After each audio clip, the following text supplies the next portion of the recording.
Channel షోలక్కీస్ kitchen and vlogs. అందరూ ఎలా ఉన్నారు? మీరందరూ బాగుండాలని మనస్ఫూర్తిగా కోరుకుంటున్నాను. టుడే మన కిచెన్లో క్యాలీఫ్లవర్కి మాస్ ఎంట్రీ ఉందండి. అవునండి, మన గోబీ బాబు చికెన్ అవ్వలేకపోయినా టేస్ట్లో చికెన్ కన్నా ఎక్కువ ఫైట్ చేస్తున్నాడు.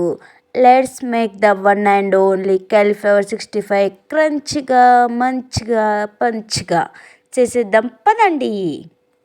ముందుగా క్యాలీఫ్లవర్ని చిన్న చిన్న పీసులుగా కట్ చేసుకోండి. మరీ ఎక్కువ పీసులు కట్ చేయకండి, మరీ చిన్న కట్ చేయకండి. అవి ఉడకబెట్టేసరికి మరీ చిన్నగా అయిపోతాయి. కొంచెం పెద్ద మీడియం సైజులో కట్ చేసుకోండి. అయ్యయ్యో, ఇదే నాన్న తలరాత. తీసుకెళ్తారు అనుకున్న బయటికి తీసుకొచ్చారు.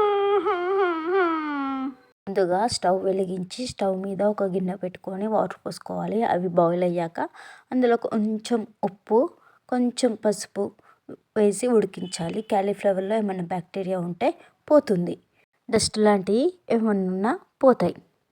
లైట్గా 5 మినిట్స్ బాయిల్ చేయండి.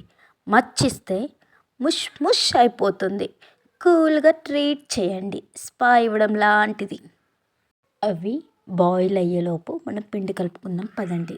ఫస్ట్ ఒక బౌల్లో మైదా వేసుకోండి. 3 టేబుల్ స్పూన్స్ మైదా పిండి వేసుకోండి. తర్వాత 1.5 స్పూను బియ్యం పిండి వేసుకోండి. తగినంత కారం వేసుకోండి. 1.5 స్పూను వేస్తున్నాను నేనైతే. మీకు ఎంత కారం అయితే ఇష్టమవుతుందో అంత కారం వేసుకోండి. దానికి తగినంత ఉప్పు వేసుకోండి. నేను చేతితోటే వేస్తున్నాను. ధనియాల పొడి వేసుకోండి. ధనియాల పొడి వేసుకున్న తర్వాత కొంచెం మసాలా పౌడర్, నేను 1/2 స్పూన్ అట్లా వేస్తున్నాను మసాలా పౌడర్. మీరు మీకు నచ్చినంత వేసుకోండి. దాంట్లో 1/2 స్పూన్ బేకింగ్ పౌడర్ వేస్తున్నాను. 1/2 స్పూన్ వేయండి, ఎక్కువ వేస్తే ఆయిల్ పీల్చేస్తుంది. దానికి కొంచెం 1/2 స్పూన్ పసుపు వేసుకుంటున్నాను. కొంచెం ఓమా, టేస్ట్ బాగుంటుందని ఓమా వేస్తున్నాను. కొంచెం వేసుకోండి, పర్లేదు. ఇదంతా కలుపుకోండి. లాస్ట్లో టేస్ట్ చూడండి. పిండిని టేస్ట్ చూడడం ఏంటి అనుకుంటున్నారా? నాకైతే తెలుస్తుంది, అందుకే నేను కొంచెం టేస్ట్ చేసి చూస్తున్నాను. నాకు బాగానే ఉంది. ఒకవేళ మీకు అలా నచ్చకపోతే పిండి కలిపిన స్టేజ్లోనే మీరు టేస్ట్ చూసుకోవచ్చు. వాటర్ పోసుకొని మంచిగా కలుపుకున్న తర్వాత, ఇది బ్యాటర్ కాదండి, మన క్యాలీఫ్లవర్కి వెడ్డింగ్ మేకప్.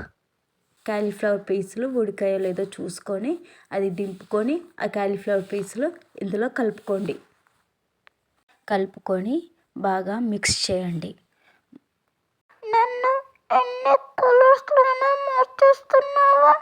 బటర్ఫ్లైన లుక్ సూపర్ ఉంది బాబు, ఎంజాయ్. పిండిలో వేసిన క్యాలీఫ్లవర్స్ని మంచిగా కలుపుకోండి. ఈలోపు పొయ్యి మీద ఆయిల్ పెట్టి వేడి చేసుకోండి. అది వేడైపోతుంది. అంతలోపుకి ఇవి మంచిగా కలుపుకోండి. ఇవి కలుపుకున్న తర్వాత ఫస్ట్ నేను పొయ్యి మీద గిన్నె పెట్టుకొని వాటర్ పోసుకున్నాను. అది ఎందుకంటే ఏమన్నా రాత్రి గిన్నె కదా, ఏమన్నా డస్ట్ ఉన్నా ఆయిల్ ఉన్నా ఏమన్నా ఉంటే పోతుందని వేడి చేసుకున్నాను. వాటర్ తోటి వేడి చేస్తే మొత్తం పోతుంది ఏమన్నా డస్ట్ ఉంటే.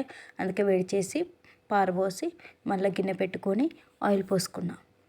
ఆయిల్ వేడయ్యాక క్యాలీఫ్లవర్ పీసెస్ని ఫ్రై చేసుకోండి. ఒక్కొక్కటి వేసి ఫ్రై చేసుకోండి. నేనైతే స్పూన్ తోటి వేస్తున్నాను. మీకు నచ్చితే చేతితో కూడా వేసుకోవచ్చు. స్పూన్ తోటి ఒక్కొక్కటి వేసుకొని ఫ్రై చేసుకోండి. ట్రై చేసి కామెంట్లో పెట్టండి. నెక్స్ట్ వీడియో ఏం కావాలో కూడా కామెంట్లో పిన్ చేయండి, నేను చూస్తాను. ఈ క్యాలీఫ్లవర్ ఎంత మాస్గా ఉందో మీకు అందరికీ ఒక పొడుపు కథ. ఆన్సర్ తెలిస్తే కామెంట్లో పిన్ చేయండి. చెయ్యి లేదు, కాలు లేదు, ఇంట్లోకే వస్తుంది, కలవరం సృష్టిస్తుంది. ఏంటది? తెలిస్తే కామెంట్ చేయండి. నేను దీని ఆన్సర్ నెక్స్ట్ వీడియోలో రివీల్ చేస్తాను.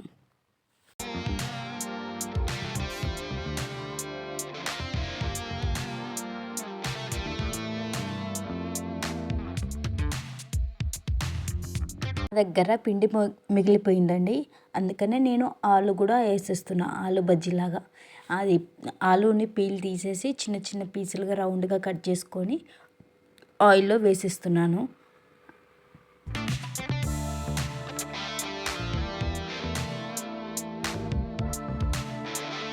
అదే ప్యాన్లో 2-3 పచ్చిమిర్చి కొంచెం కరివేపాకు కూడా వేసి గోలించుకొని తీస్తున్నాను. ఇక్కడ ఒక మ్యాజిక్ జరిగింది. నార్మల్ గోబీని హీరో రేంజ్ క్యాలీఫ్లవర్ 65 వచ్చేసింది.